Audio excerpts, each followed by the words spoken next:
This is Chain Reaction, where supply chain news meets real-world impact. No nonsense, no wasted time. We decode the headlines, break down the trends shaping supply chains, and deliver the intel you need to move forward with confidence. Here's what you need to know. Hi, everybody. I'm excited to have a great conversation today around some recent change management research published by APQC. As you know, we do a lot of work here at Bristlecone at the intersection of supply chain and technology. And of course, change management is a big part of that. We're joined here today with Narinder Dhaliwal, who is, I'll let her introduce herself, but excited to have a conversation because that's exactly where she has been operating throughout her career.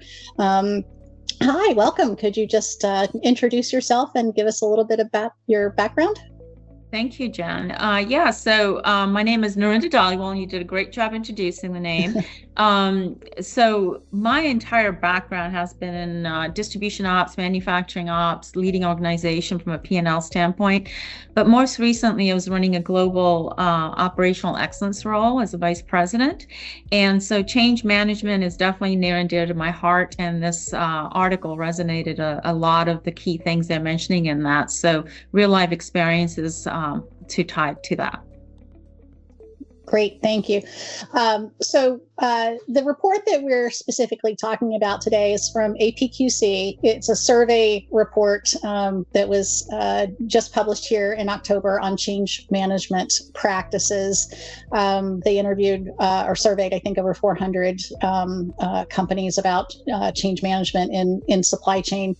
But before we get into any of the data, can you just talk big picture to me about the importance of getting buy-in for any of these transformation efforts? For me, that is the key in terms of transformation efforts. And we're not talking just, usually you have it at the senior executive level, but the key is really getting the buy-in in the trenches. So that means could be at the VP level or more importantly, even in the trenches, in the distribution centers and the manufacturing sites, wherever you're trying to deploy change. Because honestly, those are the folks that really need to understand why you're doing it, how you're doing it, and what's in it for them. So frontline buy-in is key to success, in my opinion. And when there's not buy-in, what are some of the typical barriers to change that you have seen? Yeah, if there's no buy-in, it's just that typical barriers is we just haven't done a good job of communicating what that is, right? And the key is, can you make the jobs easier? And if you can make the jobs easier and you can show that they will start singing the praises for why this change is important. And so they become your champions versus the opposite. So the key is really getting them to understand how is it going to make their jobs easier, whether it's the frontline leaders, the supervisors, or the general managers of the sites. Yeah. So some of the data that came across in this report really resonated with me. I'm curious if it did with you. When we look at the most common barriers to implementing change from the survey, the top three were conflicting priorities, change fatigue, and employee resistance. To me, all of that gets down to if we keep throwing more change at our colleagues and we don't explain to them why it's important and manage the volume of change that we're throwing at them, the employees can't help but be resistant. Is that how you have seen it across your career?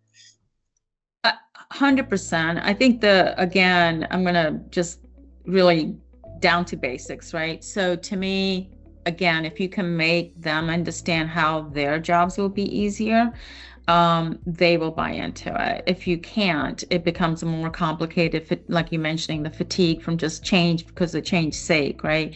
And it becomes really important to make sure that whatever you're doing truly does evolve to their jobs being easier. I mean, there's a lot of things happening right now in technology and AI and stuff that do truly make the operator's life simpler, but it's how you show it to them. And I'll mention, my whole operanda is go pilot first, because that will honestly make your life easier in terms of that buy-in piece, because you're not trying to force it down their throats. You're basically saying, we're going to run a pilot, we'll pivot as need be, we'll listen to your feedback, and then go from there. So if the pilot is successful and they can sing the praises, not you or I, but the associates, then it's so much easier to execute the change, and then you can scale it up and go bigger and broader. So you hit on an important point that I'd like to pull on the string a little bit more, and that's the importance of listening to the employees during that pilot phase. And but there's no point in listening to them if you're not going to implement any of the learnings from that pilot. So how important is it, and what are some of the techniques that you have seen work in listening effectively and being able to deploy those learnings as you transition from pilot into global scaling? Yeah, so a few forums that I've personally used is really simply having real ongoing cadence of meetings with their inputs present, not just the leaders, not just your team, but having the operator voice, also being in the trenches, listening to what's going on, and your team needs to be really aligned to what they're telling you. And then honestly, the KPIs will show you that too, because if they're not moving, because I'm sure, once we talking about a certain change, you're looking to move the needle in performance of some kind, whether it's productivity or service or whatever it may be, taking hours out of labor. If those KPIs aren't moving, there's your indicator of it's not being successful, because the employees are probably not doing the way you're asking them to run it. And so I've literally done roundtables also with just the operators in the room saying, tell me the truth, because I'm not a mind reader. This is what I think.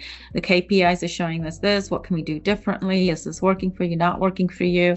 I've done video recordings too, just like this, right? Literally done, we were implementing a exoskeleton project, actually done videos with the associates, with my team, on a mic saying, how is this working for you? How should we change it? And they want to honestly give you the feedback, but the key is, are you listening, and are you willing to pivot? Pivot is the most important part of making changes. So many times I've also been involved in changes where we're just throwing it over the fence, and then we're like, on to the next thing. That's not really executing change in a productive way, in a sustainable way. So I'm big on sustainability of change.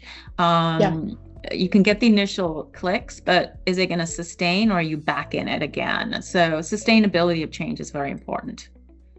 So I like that you opened with like getting back to basics. When I look at the data from APQC, it's just mind blowing to me. Over 58% of the employees or the survey respondents reported back that they never, or only sometimes, even do a review of the implementation to even begin gathering lessons learned, let alone create like a robust feedback loop so that the employee lessons learned along the way are incorporated. So there's only 7% of the folks that responded that said that they always do that sort of implementation review. So we're not even seeing just good basic hygiene in managing change come out of this survey. Not surprising. You talked about KPIs. I would love to understand from you the types of KPIs that you've seen move the needle in creating that employee buy-in and trust along the way. Are they more around the implementation of the project itself, sort of the on time, on budget things, or are they truly more around business performance KPIs that are A, measured, and B, actually motivating? So for me, it's part two. It's all about the performance indicators. Like, so if I'm saying, hey, I'm going to do this project, it's a quick ROI of 6 months, I'm making this up, obviously, a year, whatever that means, there's financials attached to it. It's called productivity, or moving hours out, or roadblocks, whatever that may be. So to me, it's really about the productivity of the building. Could be one. It could also be simply, hey, if you're trying, I mentioned the exoskeleton project, which was near and dear to my heart too, making employees' lives better. If their safety or engagement is improved, also, those are real key indicators. So if you're engaging them with input, they will tell you the truth. That builds morale. And so even if your change that you're trying to execute is not successful, they'll tell you the truth, and then you can pivot and make it successful and get your ROI, get your financials that you're looking for, and they will be highly engaged. I think there was a section on employee engagement in here too, right? Huge fan. Nothing is more important. So senior executives can set strategy all day long, but if you can get the employee engagement high and you're listening, you will get the results. I've done turnarounds from that perspective as well in several companies in the past, not necessarily at the last one, but turnaround. No, actually even in the last one. So many turnarounds are focused on not just what my team is telling me or the senior executives are telling me. I want to know from the ground floor. That's where I spend my time.